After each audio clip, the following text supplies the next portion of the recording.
keras hati. Cinta dunia, cinta banget sama handphone sampai lupa. Wah, iya. Sholat itu untuk apa?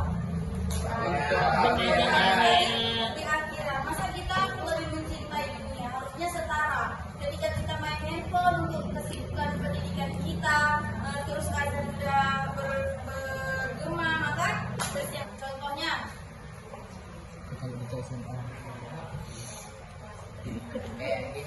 Kalau SMA negeri waktu pas kami menang juara umum, ada mungkin ada kelas lain yang nggak terima bilang kami punya mahal.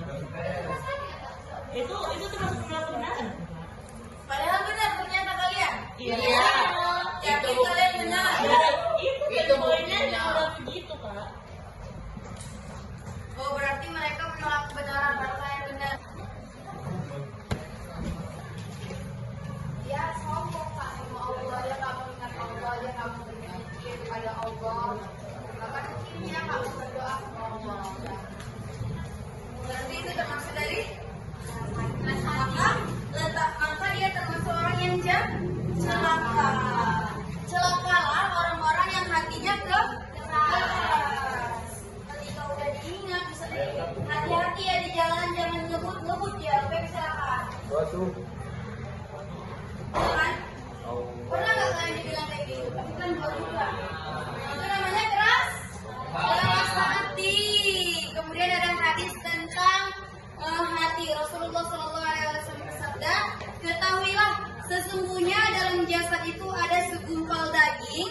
Jika ia baik, maka baiklah seluruh jasadnya. Dan jika ia rusak, maka rusaklah seluruh jasadnya. Ketahuilah segumpal daging itu adalah hati. Hati itu bukan seperti ini.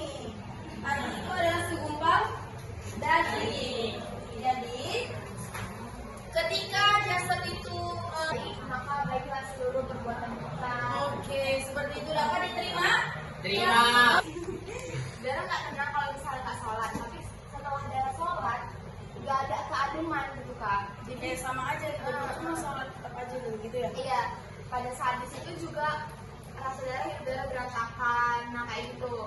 Jadi pada suatu ketika Dara menyadari hal itu, kayaknya ada yang salah deh, atau mungkin dosa Dara terlalu banyak, atau mungkin sholat Dara yang nggak benar, atau mungkin wudhu Dara yang perlu dibenerin.